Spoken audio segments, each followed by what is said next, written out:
Quero saudar os irmãos em nome daquele que era e que é e que há de vir. É bom estar aqui em Recife mais uma vez, como o reverendo Cláudio bem disse. Estou ficando muito à vontade aqui já, tá demais. Mas é uma alegria. Sempre tão bem recebido por essa igreja tão amável e por irmãos e irmãs queridas que vêm para ser servidos pela palavra de Deus, bater um papo e conversar. É bom estar aqui com vocês. Sou grato a Deus por essas belas oportunidades. Vamos expor as Escrituras? Quero convidá-los a abrirmos as Bíblias em 2º livro dos Reis, capítulo 6. Nossa leitura é um pouco grande hoje, e eu não vou fazê-la de uma vez, eu vou ler no momento o capítulo 6, versos 24 a 33, mas a nossa exposição é até o 7:20. É bastante, né? Inicialmente eu vou ler o capítulo 6 e a gente vai avançando na leitura à medida que avança no sermão.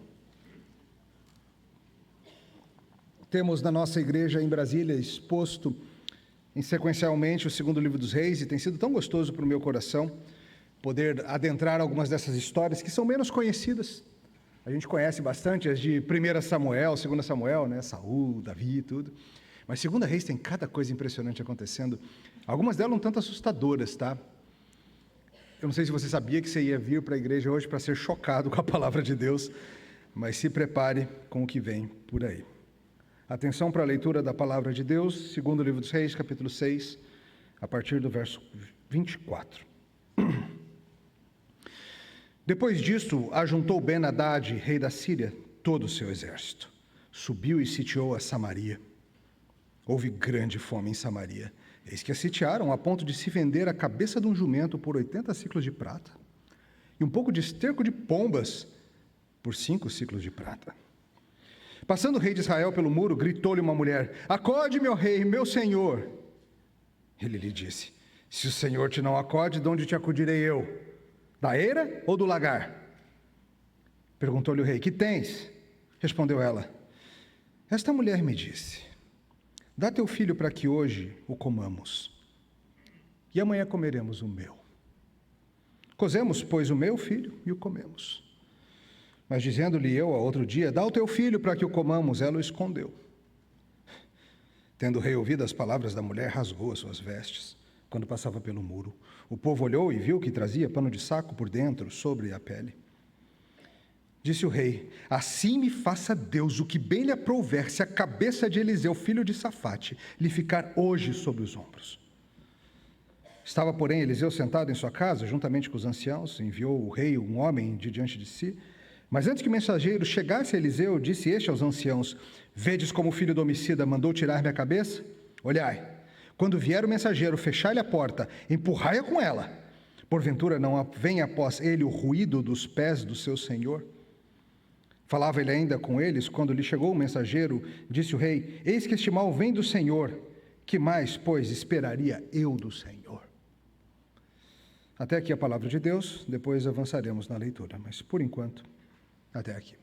Vamos orar. Senhor, nós pedimos que ao considerarmos essa história tão pesada, o Senhor nos abençoe e nos instrua com teu Espírito. No nome de Jesus Cristo. Amém. Quem aí já correu para dar uma boa notícia? Já fez isso alguma vez? Correr, mas correr mesmo, tá? Não é metaforicamente, não. Correr de sair tropeçando e batendo a coxa nas quinas e derrapando no tapete com um sorriso aberto, indo contar uma boa nova.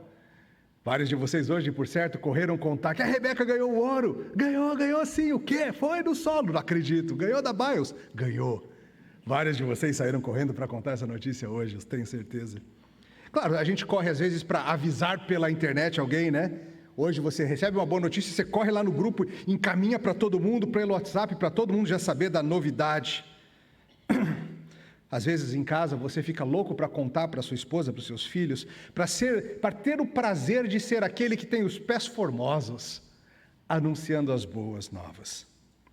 Quão rápido você precisa correr para anunciar boas novas ao longo de 42 quilômetros em menos de 2 horas? Tem que ser bem rápido, né? Muito, muito rápido por muito, muito tempo. Quando se fala nessa distância, vários de vocês já sabem do que eu estou falando, estamos falando da maratona. Uma das mais famosas provas esportivas que existe, que vai ser, inclusive, o que fecha com chave de ouro as Olimpíadas que estão acontecendo. Alguém aí aguenta correr uma maratona? Não? Homens de meia idade, às vezes, botam na cabeça que vão começar a correr. Sonham com uma maratona. Mulheres, se teu marido começou com esse negócio de correr, meia maratona, 10K, pode saber, crise de meia idade.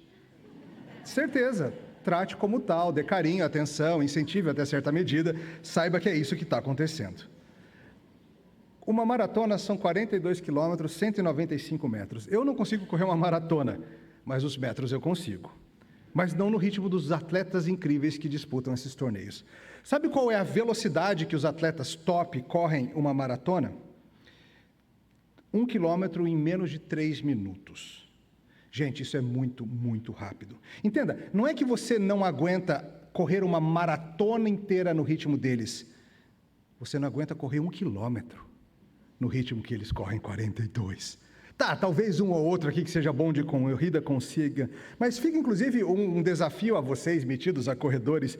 Existe um desafio chamado o número de Kipchoge, que é em honra a Eliud Kipchoge, vencedor das últimas 2 Olimpíadas, que é quanto tempo você aguenta correr no pace, ou no ritmo, pace é linguagem de corredor, no ritmo que ele corre 42 quilômetros. E eu duvido que a maioria de vocês aqui consiga correr 50 ou 100 metros no ritmo que ele corre.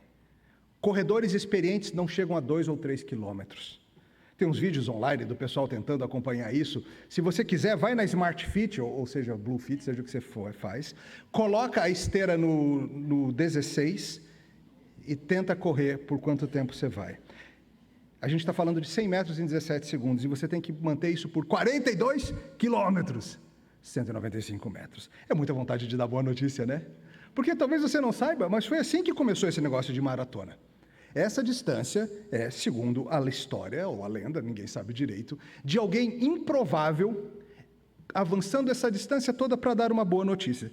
Segundo vai a história, foi um soldado chamado Feidípedes, que correu essa distância da cidade de Maratona até a cidade de Atenas, na Grécia, no ano 490 a.C., para avisar que os gregos tinham vencido os persas. Ele teria corrido até Atenas, chegou lá esbaforido, imagino, disse: alegrai-vos, somos vitoriosos, e morreu. É o que conta a história, imagina. Ele não deve ter falado com essa força toda que eu falei, né? E vocês rindo que ele morreu, eu achei estranho isso, mas tudo bem. Tem outras versões da história, mas essa é a minha favorita, tá? Mas 2 horas, a gente não sabe quanto tempo o Feidípedes levou, mas 2 horas. Essa vem sendo das grandes metas, sonhos, limites teóricos. Há muito tempo a humanidade imagina, será que um ser humano é capaz de correr uma maratona em menos de 2 horas? Ao longo dos anos, os tempos vêm baixando, mas essa barreira parece intransponível. Para você ter uma ideia, nos anos 60, mais ou menos, o recorde estava em 2 horas e 10 minutos. Baixar 10 minutos é muita coisa. Um homem conseguiu, mas não em condições de prova, o já mencionado Kipchoge, não foi numa prova regular, foi cheio de ajudas, com corredores cortando o vento para ele, etc., tanto que o recorde não foi homologado. Mas fica a impressão de que é possível sim. E muitos tentaram, mas a maior esperança do mundo nos últimos anos se tornou um homem chamado Kelvin Kiptum. Por quê? Porque ano passado, Kelvin Kiptum assombrou o mundo, correndo a maratona de Chicago muito perto de 2 horas. 2 horas, 0 minutos e 35 segundos. Quebrou o recorde mundial. E todo mundo começou a esfregar as mãos para o dia em que Kelvin Kiptum iria chegar com a boa nova de que sim, é possível fazê-lo. Tem um detalhe.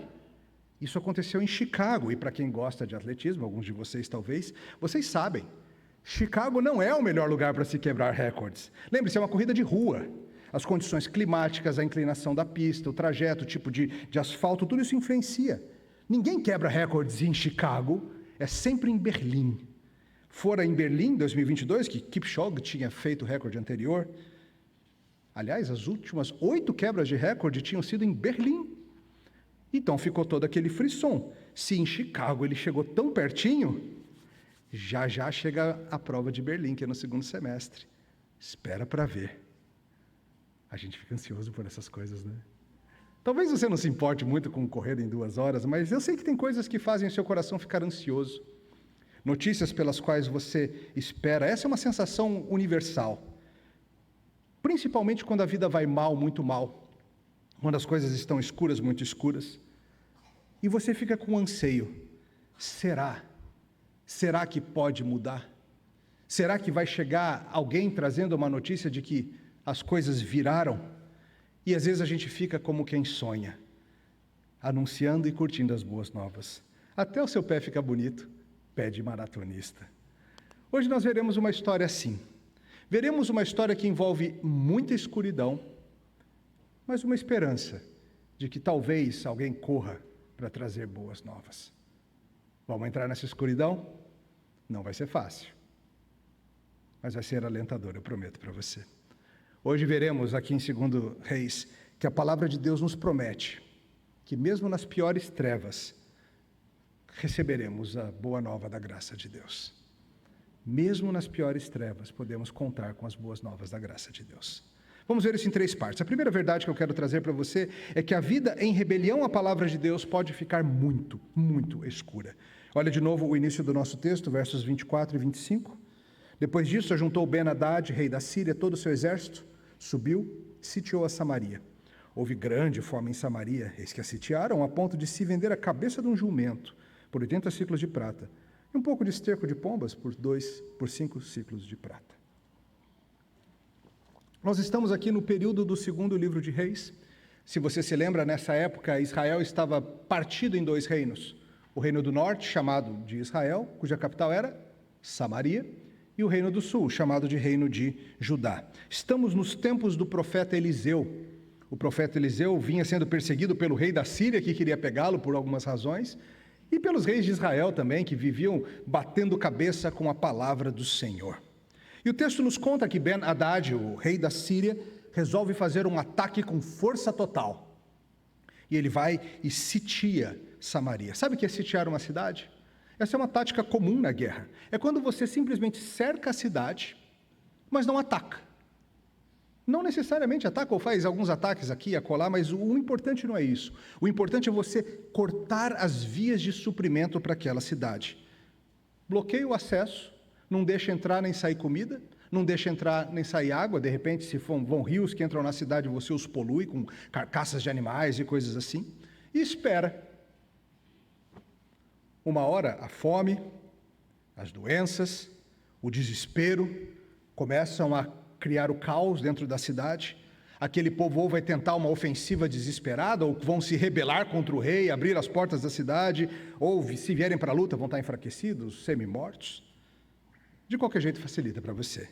Crianças, é que nem quando você está no pique, na brincadeira de pique-pega, e o pego fica lá te esperando no pique. E você fica, sai daqui! Não vou sair, vou ficar aqui te esperando. Na hora que você sair do pique, eu te pego. Ou quando você sobe na árvore para escapar daquele cachorro brabo, torcendo para ele correr atrás do teu amiguinho, mas não, ele fica embaixo da árvore olhando para você. E o sítio de Samaria funcionou. A comida começou a ficar escassa, e o que acontece nessas ocasiões? Preços disparam. Você sabe como é? A gente viu algo disso no Rio Grande do Sul, não muito tempo atrás, como os preços de várias coisas dispararam por causa da escassez. Situações de calamidade pública são assim. E veja a que nível a coisa chegou. O que eles estão comendo? Cabeça de jumento. Veja, jumento não era um dos animais puros que os israelitas podiam comer. Não era. Mas ninguém está nem aí para isso mais. E agora não é nem a costelinha, uma coxinha de jumento. A cabeça do jumento custa um dinheirão. Traduzindo isso aqui no nosso dinheiro, seria milhares e milhares de reais por uma cabeça de jumento. Imagina, a fome a ponto de você torrar as suas reservas nisso. E o texto nos diz também sobre esterco de pomba, crianças.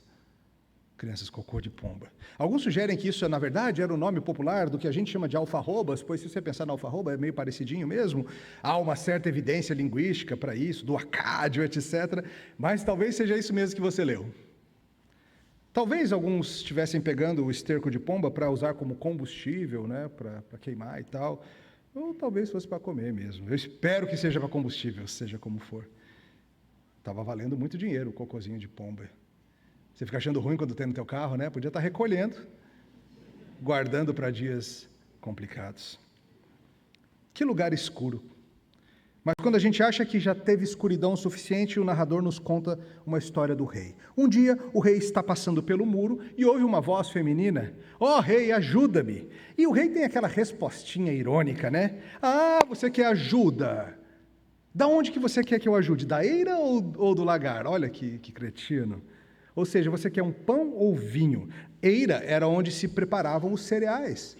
Da onde viria o trigo sendo debulhado e peneirado, aquelas coisas todas, para dali saírem pães e outros alimentos. Então, você quer um pãozinho? Que tipo? Uma baguete? Que é um pãozinho? E lagar, claro, era onde a uva era prensada para fazer o vinho. Ah, você quer um vinho? Você quer o quê? Quer um merlot? O que você gostaria? O rei dá essa resposta bandida, né? Então, querida, um pãozinho, um vinhozinho? Vai querer o quê da padaria? Quer que eu passe na adega também? Se o Senhor não te ajuda, como que eu vou te ajudar? E aí a resposta dela é uma que eu sei que mexeu com você, porque toda vez que eu leio, a resposta dela é: eu e a vizinha, a gente fez um pacto de comermos o filho dela num dia e o meu no outro. Ontem nós fizemos o combinado e o meu se foi. Chegou a vez do filho dela, mas ela está escondendo o menino. Me ajuda a achar? Manda ela entregar o filho. E o rei, claro, perde tudo com isso. Rasga as vestes, a gente vê que ele está com roupa de luto, já já a gente explica isso.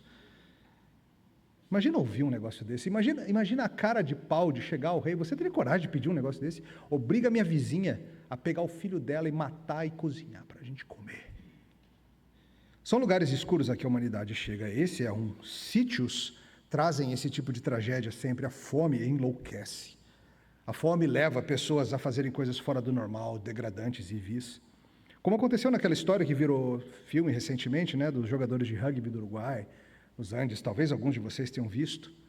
Cai o avião deles na montanha, ficam semanas e semanas lá na neve, sem comida alguma, até que começam a considerar o que era impensável antes de ficar com fome. Notam, vários dos colegas morreram. Os corpos estão aí, não tem comida.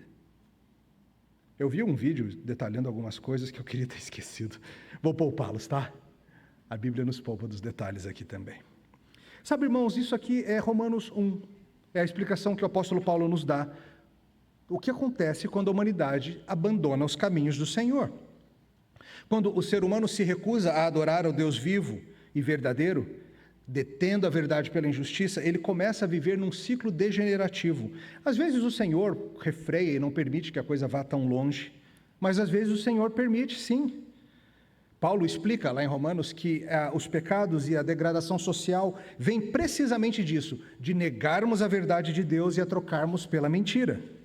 E em situações como esta fica terrivelmente claro quão baixo o ser humano está pronto a ir. Não é só questão do que elas fizeram, mas na cabeça dessa mulher ainda é uma questão a se levar ao juiz de direito. Não é algo a se fazer escondido e nunca mais falar a respeito. Vou reclamar com as autoridades. Uma tragédia, claro, mas uma tragédia anunciada. Desde o jardim o Senhor avisou que comer o fruto levaria à morte. Até onde podemos chegar? Até onde o Senhor está disposto a ir para nos encontrar? Quando as coisas ficarem escuras, mas escuras para valer, será que o Senhor será capaz de agir, estará disposto a agir e reverter tudo? As histórias deste mundo frequentemente não terminam bem. Mas e a história do mundo como um todo, irmãos? É interessante porque essa história, ela traz em si um padrão que ele é quase que universal nas grandes histórias. O padrão traz uma sequência de 3 eventos ou 3 fases que vai mais ou menos assim. Começa com uma situação horrível que se abate sobre nós. Seja um problema financeiro, um problema de enfermidade, uma ação de alguém que nós amamos e que nos fere. A gente fica sem chão, a gente fica sem rumo, sem esperança, nem nos reconhecemos por um tempo. Depois disso vem um período de esperar contra a esperança. Talvez alguém nos traga uma mensagem, uma sugestão de que talvez as coisas mudem e a gente fica mais ou menos desconfiado, esperando para ver, aguardando. Essa segunda fase traz um tempo de hiato, de silêncio, talvez de crer enquanto não crer, crença misturada à descrença. E aí vem a terceira e última fase, o que um autor chamado Tolkien, um escritor de fantasia, chamava de a eucatástrofe. É a catástrofe boa. Uma boa nova inesperada, uma virada de jogo. Algo acontece e tudo muda. E o riso se torna em pranto. O pranto se torna em riso. A dor se torna em alívio. A escuridão é vencida pelas trevas. São muitas as histórias assim. Se você observar a literatura, se você observar os filmes, você vai ver que esse plano parece ser universal. A tragédia, a esperança e o triunfo. De Star Wars a Senhor dos Anéis, passando pelos dramas familiares e histórias infantis, essa tríade parece estar entranhada, embutida no coração humano. O horror e a escuridão da morte, a promessa de livramento e a alegria da alvorada. Será que vem algo bom daí? Vamos à nossa segunda verdade. Devemos esperar na palavra de Deus e não nos irarmos como tolos. Vamos acompanhar a leitura a partir do verso 31. Disse o rei: assim me faça Deus o que quiser, se a cabeça de Eliseu, filho de Safate, lhe ficar hoje sobre os ombros. Estava, porém, Eliseu sentado em sua casa, juntamente com os anciãos. Enviou o rei um homem de diante de si, mas antes que os mensageiros chegassem, Eliseu disse este aos anciãos: vedes como o filho do homicida mandou tirar minha cabeça? Olhai, quando vier o mensageiro, fechai-lhe a porta e empurrai-o com ela. Porventura não vem após ele o ruído dos pés de seu senhor. Falava ele ainda com eles, quando lhe chegou o mensageiro, disse o rei: eis que este mal vem do Senhor, que mais, pois, esperaria eu do Senhor? Então disse Eliseu: ouvi a palavra do Senhor, assim diz o Senhor. Amanhã, a estas horas mais ou menos, dar-se-á um alqueire de flor de farinha por um ciclo, e 2 de cevada por um ciclo, à porta de Samaria. Porém, o capitão, a cujo braço o rei se apoiava, respondeu ao homem de Deus: ainda que o Senhor fizesse janelas no céu, poderia isso acontecer? Disse o profeta: eis que tu o verás com os teus olhos, porém disso não comerás. A mulher leva ao rei o seu pleito. O rei, com todo o seu poderio, claro, não pode fazer nada. Às vezes a gente acha, que os governantes são poderosos para resolver qualquer problema desse mundo. O governo não vai fazer nada? Não vai. O governo não tem como fazer nada. O rei só rasga suas vestes. Nós não estamos diante de um Salomão, seja Jorão, seja quem for, não é alguém com a sabedoria de Deus para resolver. O que o rei tem a fazer? Ele acha que tudo que ele tem a fazer é descontar em alguém. Como tantas vezes a gente faz, não faz? Quando nós nos vemos frustrados ou impotentes. Que Deus faça o que quiser comigo, se amanhã, essa hora, a cabeça de Eliseu ainda estiver sobre os ombros dele. Pô, o que está bravo com Eliseu, por quê? Geralmente é quem trouxe a notícia, quem trouxe o alerta, o alarme que leva a bronca, né? Eliseu vinha alertando o povo de Deus sobre a rebelião, em particular os reis, sobre eles se afastarem do caminho do Senhor, servirem a falsos deuses e coisas assim. E o rei está irado contra ele, contra o profeta, só porque o profeta avisou. Um autor chamado Dale Davis sugere que o rei teria tentado alguma espécie de arrependimento, por isso que ele estaria com roupas de luto debaixo das suas roupas normais. Seria uma tentativa mais ou menos aí de provar um certo arrependimento diante de Deus. Mas, no final das contas, isso aqui estava acontecendo, irmãos, por causa da rebeldia de Israel, somente por causa disso. Principalmente a rebeldia do próprio rei. Talvez o rei tivesse tentado aquela meia manobra de arrependimento que a gente faz às vezes. Eu vou começar a corrigir aqui o meu mau caminho. Se ficar tudo bem, eu paro ali mesmo. Se não, eu tento, continuo me arrependendo, devolvo o resto do dinheiro que eu roubei. Vou devolvendo aos poucos, vamos ver como isso anda. Mas não funcionou.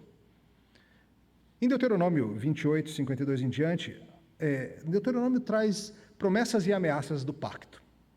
Quando Deus coloca o seu povo na terra prometida, ele faz um longo discurso, está lá em Deuteronômio, em que são ditas várias promessas em caso de obediência e várias ameaças em caso de desobediência. Uma das ameaças, Deuteronômio 28, 52 em diante, diz assim: sitiar-te-á em todas as tuas cidades, até que venham a cair em toda a tua terra os altos e fortes muros em que confiavas. E te sitiará em todas as tuas cidades, na terra que o Senhor teu Deus te deu. Comerás o fruto do teu ventre, a carne de teus filhos e de tuas filhas, que te der o Senhor teu Deus, na angústia e no aperto com que os teus inimigos te apertarão. O mais mimoso dos homens e o mais delicado do teu meio será mesquinho para com seu irmão e para com a mulher do seu amor e para com seus filhos que lhe restarem, de sorte que não lhe dará nenhum deles da carne de seus filhos que ele comer, porquanto nada lhe ficou de resto na angústia e no aperto em que o teu inimigo te apertará nas tuas cidades. A mais mimosa das mulheres, a mais delicada das mulheres do teu meio, que de tão mimosa e delicada não coloca a planta do pé na terra, será mesquinha para com seu marido e para com seu filho e para com sua filha, mesquinha da placenta que lhe saiu dentre os pés dos filhos que tiver, porque os comerás escondidas por falta de tudo, na angústia e no aperto. Pesado, né? O Senhor tinha avisado que se Israel insistisse na desobediência, na rebelião, não ia chegar nesse ponto, em que mulheres tão delicadas, dessas que nem põem o pé na terra, talvez tenha algumas de vocês aqui, irmãs, né? Eu não vou pôr o pé na areia, não. Até mulheres delicadas a esse ponto vão estar nesse ponto de mesquinharia, de devorar os próprios filhos. Homens bons chegariam ao ponto de negar a sua comida aos seus filhos, deixar os filhos morrer.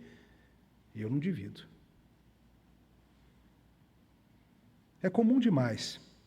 Nos iramos contra o Senhor, nos oramos contra os seus, e deveríamos olhar para nós mesmos em arrependimento. É o que Israel devia estar fazendo, é o que o rei devia estar fazendo. Mas não, é mais fácil botar a culpa no profeta. É mais fácil se irar contra o Senhor. Assim como muitas vezes as ovelhas se iram contra o pastor, né? Faz bobagem, se dá mal e fica bravo com o pastor. Fica brava com o conselho. Mas também o pastor devia ter me avisado melhor. Por que o conselho não fez nada para me impedir? E sai dizendo, não quero nada com a igreja, não quero nada com esse povo, não quero nada com esse livro, não quero nada com esse Deus. Eliseu está lá, sentado com anciãos. O rei manda lá alguém para pegá-lo. Lembre-se, Eliseu foi informado pelo Senhor, outras histórias mostram sobre isso. E Eliseu fala, está vindo aí alguém para me pegar, barrem a porta rápido. O filho do homicida mandou alguém. Barrem a porta que logo nós ouviremos os pés do homicida chegando. E nisso Eliseu diz algo surpreendente. Chega o rei e fica essa conversa, o que eu vou fazer? Aquele nhenhenhen todo do rei. E Eliseu diz algo surpreendente. Algo que não é fruto de Israel se arrepender, ou Israel agir, ou o rei se ajeitar. É algo totalmente alheio, inesperado e bom. É algo gracioso. Eliseu diz, eu vou trazer para você a palavra do Senhor. Amanhã, a essa hora, o preço da farinha e da cevada vai despencar. Espera, como assim? Às vezes a gente vê notícias, né, de pessoas que receberam informação privilegiada no mercado de ações. Alguém compra rápido um papel porque sabe que o preço vai subir, ou vende rápido sabendo que o preço vai despencar. Não é informação privilegiada, é simplesmente o que ele sabe que o Senhor vai fazer. Deus vai fazer algo, ele não diz o quê, talvez ele nem saiba, mas ele vai fazer algo que vai reverter a situação. Amanhã, essa hora, a fome acabou. Hoje você precisa de um dinheirão para comprar uma cabeça de jumento, amanhã você vai comprar muitos e muitos quilos de farinha com quase nada. Se prepare para a abundância. Deus fará isso amanhã, a essa hora. A fome vai passar. Sabe, irmãos, tem algumas situações na vida que é só isso mesmo. É só esperar um dia. Eu acho que você já teve ocasiões na sua vida que você olhou e parecia tudo tão perdido, né? E no dia seguinte, a coisa meio que nem sei direito, mas se resolveu. O Senhor fez algo e as coisas se desenroscaram. E era só esperar um dia e você passou um dia horrível de ansiedade, sofrimento e aflição. Claro, nem todo mundo crê. O capitão que levava o rei junto, pelo jeito o rei tinha dificuldades, e se apoiava no braço desse capitão, ele zomba, dizendo, duvidando da palavra e do poder de Deus. Ele fala, vai aparecer uma janela no céu e vai pular a comida da janela? Não é engraçado que a liderança de uma nação que foi alimentada com o pão do céu dissesse isso? Porque não foi exatamente isso que aconteceu? O maná que vinha, ou seja, você sabe que se Deus quiser ele faz isso, sim, se Deus quiser ele abre uma janela no chão e joga pão, voando pão francês na cabeça de todo mundo, bisnaguinhas, baguetes, pão de milho, pão de batata. Se Deus quiser, Ele faz. Mas a gente teima em não crer. Deus diz que algo vai acontecer e nós rejeitamos, nós não cremos, nos iramos contra a palavra dEle. Queridos, por vezes a vida cristã passa por momentos de muita escuridão. E tem fases na vida que são essa fase da espera. Só de esperar na palavra de Deus. É o tempo entre os trens na estação do metrô. A pausa entre a música começar. Quem é do tempo do LP sabe daquela pausa, né? Entre acabava uma faixa, você ficava esperando. Às vezes a vida é essa espera até a boa música começar. O silêncio desconfortável na conversa com quem se está apaixonado.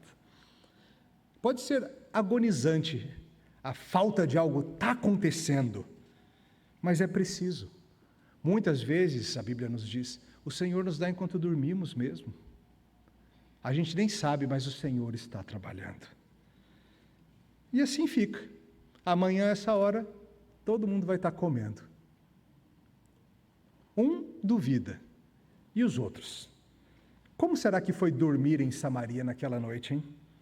Como será que foi para o rei que queria a cabeça do profeta? Será que ele foi dormir pensando, tá bom então, amanhã é só dar essa hora e não vai resolver, eu volto com a espada e arranco essa cabeça desse Eliseu. Como foi para o capitão da guarda que zombou do Senhor? Será que ele ficou naquele Deus me livre, mas quem me dera, assim, né? Poxa, porque Eliseu disse, né, que eu vou ver, mas não vou comer. Poxa, mas não vai acontecer nada disso não. Como foi para a mulher que passou a noite escondendo seu filho da vizinha, hein? E como foi para que procurava? Às vezes nós vivemos no tempo liminal entre a promessa ser feita e a promessa se cumprir. Será que amanhã nos trará boas novas? Quem nunca foi dormir assim, numa sala de espera no hospital, num quarto com lágrimas, numa noite insone? Como foi com o nosso Senhor Jesus, não? Ele sofreu horrores numa sexta-feira escura, muito escura, pior do que o que se passa aqui. Ele passou o sábado no túmulo, e o mundo prendeu a respiração naquele sábado.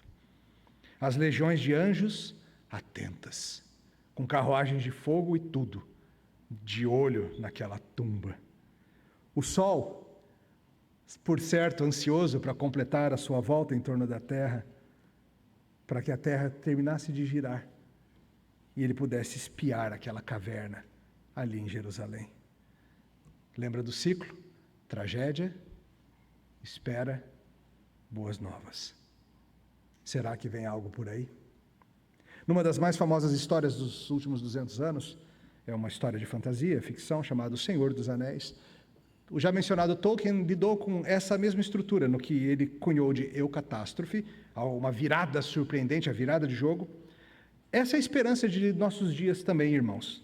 Dos dias em que nada de bom ainda aconteceu, mas quem sabe, né? Num momento particularmente escuro na história, um dos personagens, chamado Sam, fala para o seu amigo Frodo, a quem ele está ajudando numa missão terrível e dificílima contra o mal. E ele fala o seguinte: é que nem nas grandes histórias, senhor Frodo, aquelas que realmente importam, cheias de escuridão e perigo elas eram. E algumas vezes você não queria saber o final, pois como é que o final poderia ser feliz? Como é que o mundo poderia voltar a ser o que era antes de coisas horrorosas acontecerem? Mas no final das contas é algo passageiro, essa sombra é passageira. Mesmo a escuridão há de passar, o novo dia virá. E o sol vai brilhar ainda mais claramente. Essas são as histórias que ficam conosco, não? Aquelas que significam algo, mesmo que você seja pequeno demais para entender por quê. Será que dá para dormir com esperança? A palavra de Deus disse que todo mal vai ser desfeito. A palavra de Deus disse que a tragédia vai se resolver. Mas ainda não aconteceu. Como é que a gente dorme quando ainda estamos no sábado de espera? Será que é coisa de história para criança? Ou será que é verdade? Terceiro e último ponto. A graça poderosa de Deus é capaz de reverter todo o mal. Vamos acompanhar a leitura a partir do verso 3.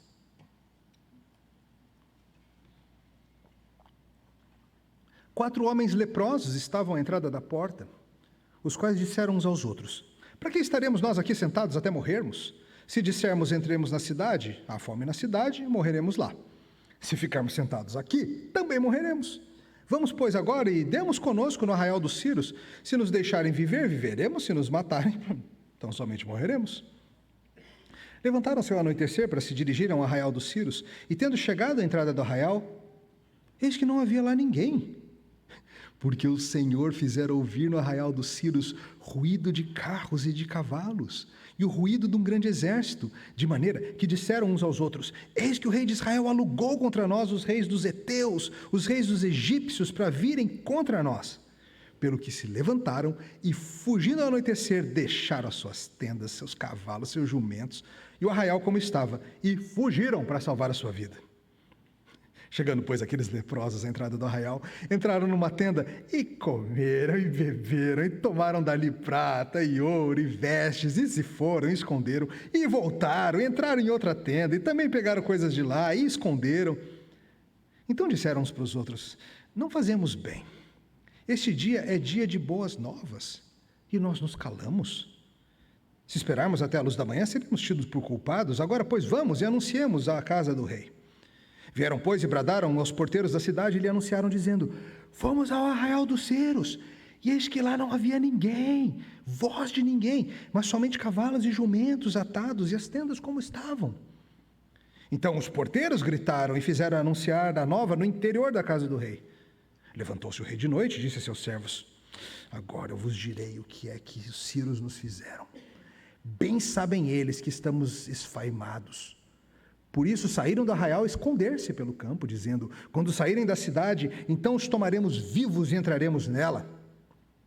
Então dos seus servos respondeu e disse: tomem-se, pois, 5 dos cavalos que ainda restam na cidade, pois toda a multidão de Israel que ficou aqui de resto terá a mesma sorte da multidão dos israelitas que já pereceram. Enviam os homens e vejamos. Tomaram, pois, 2 carros com cavalos, e o rei enviou os homens após o exército dos Círios, dizendo: ide e vede. Foram após eles até o Jordão, e eis que todo o caminho estava cheio de vestes e de armas que os Círios, na sua pressa, tinham lançado fora. Voltaram os mensageiros e anunciaram ao rei. Então saiu o povo e saqueou o arraial dos Círios, e assim se vendiam alqueire de flor de farinha por 1 siclo, e 2 de cevada por 1 siclo, segundo a palavra do Senhor. Deram o rei a guarda da porta ao capitão, em cujo braço se apoiara, mas o povo o atropelou na porta, e ele morreu. Como falara o homem de Deus, o que falou quando o rei descera a ele. E assim se cumpriu o que falara o homem de Deus ao rei: amanhã, esta hora, mais ou menos, vender-se-ão 2 alqueires de cevada por 1 siclo, e 1 de flor de farinha por 1 siclo, à porta de Samaria. Aquele capitão respondera ao homem de Deus: ainda que o Senhor fizesse janelas no céu, poderia suceder isso, segundo essa palavra? Dissera o profeta: eis que tu verás com os teus olhos, porém disso não comerás. Assim lhe sucedeu, porque o povo atropelou na porta e ele morreu. Queridos, o Senhor é gracioso para com seu povo e faz coisas inesperadas. Com o Senhor, rapidamente as coisas podem mudar. O que custa uma cabeça de jumento, logo pode dar para comprar uma plantação inteira. O profeta não estava prometendo uma mera redução milagrosa nos preços. Ele estava dizendo que o sítio ia acabar. Como? O narrador muda de forma surpreendente o foco da história. Ele nos direciona para 4 leprosos. Lembre-se, leprosos não podiam entrar na cidade, certo? E não estavam dentro da cidade, estavam ali pelo portão. Eles estavam lá na porta considerando o que fazer nessa situação. Veja, dentro da cidade tem fome generalizada. Se a gente entrar na cidade, além de não poder, a gente vai morrer de fome. Se a gente ficar aqui pelo portão, a gente vai morrer de fome. O que a gente faz? Vamos nos render. Vamos tentar a sorte lá no acampamento dos Círios. A gente vai lá no acampamento dos inimigos, vai que eles resolvem nos fazer, sei lá, de prisioneiros de guerra, alguma coisa assim, e nos dão comida. Talvez seja melhor isso. E se nos matarem, mataram. Melhor morrer logo de espada do que de fome. E lá se vão eles, sem expectativa alguma de alegria, só indo para ver o que dá. Foram ao anoitecer, chegam lá, não tem ninguém. Como assim? O narrador nos explica que o Senhor agiu. O Senhor fez com que a turma do acampamento ouvisse ruídos como se fossem carros de guerra e cavalos e soldados chegando àquela barulheira de exército. Eles imaginaram que estavam vindo. Aí eles pensaram assim: os israelitas contrataram os egípcios ou os heteus para virem atacar a gente. É o medo, né? O medo não faz você pensar. Com que dinheiro Israel faria isso? É o medo, você fica irracional. Eles ficaram tão loucos de medo que eles largaram tudo. Largaram o ouro, a prata, os cavalos, nem para subir no cavalo, só se mandaram do jeito que estava, de pijama, o que foi. Saíram correndo. Acharam que eram os egípcios que chegariam. Eram os leprosos. Inclusive, na língua original tem um jogo de palavras muito legal, porque egípcios em hebraico é Mitzraim e leprosos é Metzorraim. Então é como se esperávamos Mitzraim. Quem chegou? Metzorraim. É parecido, mas é muito diferente. De um exército egípcio, vão chegando 4 leprosos. Deus agiu. Israel não fez nada. É dessas situações em que a gente fica totalmente incapaz, mas o Senhor faz tudo. Como a salvação de nossos pecados. E ficam lá, essa cena é maravilhosa. Vem até uma trilha sonora na minha mente, imaginando esses 4 leprosos indo de tenda em tenda. Sabe aquele início do Carruagens de Fogo? Os corredores em câmera lenta, assim, correndo na praia, aquele negócio sensacional com aquela música. Imagina eles entrando na tenda, aí pegam um copo assim de ouro, um copo de prato, outro, e batem o vinho para todo lado. Eles contaminando tudo, né, porque são leprosos, e aquela confusão, e eles comendo, e pega fruta, e pega carne, e não sei o quê, e escondem, vamos esconder isso, e escondem, sei lá, cavaram um buraco, botaram na árvore, não sei, vão para outra tenda, e vão indo, brindes em câmera lenta, taças de prata dos comandantes, enfim. Até que dói na consciência de um deles, né? Um deles fala: gente, a gente precisava avisar lá na cidade, né? A gente vai ficar aqui só a gente tem uma boa nova dessa, a gente tem um evangelho desses, uma boa notícia dessa a gente vai guardar pra gente, e vai sobrar pra gente, que quando descobrirem lá na cidade que a gente sabia e não contou, né? Vai sobrar pra gente. É mesmo, né? Vamos, tá bom, vai. Certamente foram com comida, né? Enfim. Chegam no portão da cidade e falam: pessoal, seguinte, a gente foi lá no acampamento, está vazio, não tem soldado nenhum, só tem comida e bicho, tá tudo lá, vamos todo mundo. Quão formosos são os pés que anunciam boas novas, né? Mesmo que sejam pés leprosos. Fomos ao Arraial dos Círios e não tem ninguém lá, sumiu todo mundo. Os porteiros, obviamente, levam essa notícia lá dentro para o rei, mandam chamar o rei. Claro que você não vai sair acreditando assim, né? O rei fica sabendo, acordam o rei não acredita. Ele podia ter crido na palavra do Senhor, né? Se ele tivesse atento à palavra do Senhor, ele teria rapidamente se ligado. Isso é obra do Senhor. Isso é obra do Senhor, bem que Eliseu falou, bem que o profeta disse. Mas o que ele acha? Isso é armadilha. É a armadilha dos Círios. Eles sabem que a gente está com fome, fizeram isso para a gente sair. Assim que a gente sair, eles pegam a gente. Esses Círios são ardilosos. Então, se fosse depender do rei, ia ficar nisso mesmo. Mas, graças a Deus, literalmente, tem também um servo sem nome. O rei tem certeza que algum estratagema maluco é cilada Eliseu. Esses caras estão escondidos em algum lugar. Mas um dos servos pensa: peraí, rei, e se for verdade? Se for verdade, isso muda tudo. A gente não vai nem checar. Pega 5 homens a cavalo, ainda tem cavalo que ninguém comeu, bota os homens lá. Vamos lá, a gente está aqui para morrer. Porque se essa boa nova for verdadeira, tudo muda. Se for falsa, perdido a gente já está. Razoável, não? Foram assim os homens checar, e conforme o verso 15 nos diz, viram que era verdade, o arraial estava vazio, os círios tinham ido e deixado tudo, e obviamente quando a boa nova se espalhou pela cidade, imagina esse povo que estava pagando milhares por uma cabeça de jumento, esse povo saiu na louca em direção ao acampamento, e claro, como a palavra de Deus dissera, os preços caíram. Inclusive o capitão, aconteceu como Deus disse. Eliseu disse que aquele incrédulo veria, mas não desfrutaria. E de fato ele foi atropelado pela multidão enlouquecida e morreu, pisoteado. Quanta coisa sensacional. Você percebeu uma similaridade interessante com uma outra história aqui? Onde que você já viu essa mesma sequência? Trevas horríveis, um período de silêncio, e boas novas inimagináveis do que Deus fez, contadas por alguém que nós não esperávamos. Onde você já viu isso, hein?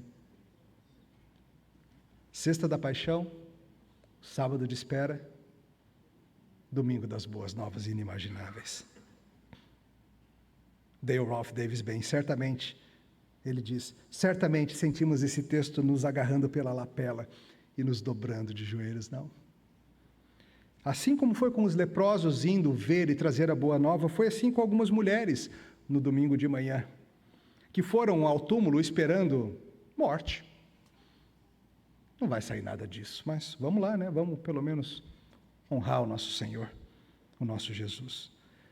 E chegando lá, encontraram boa nova incrível e voltaram contando. Diferente dos leprosos, não demoraram, não.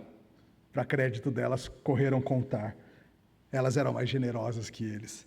E logo quem recebeu a notícia correu lá para checar. A Bíblia nos fala de Pedro correndo lá para checar.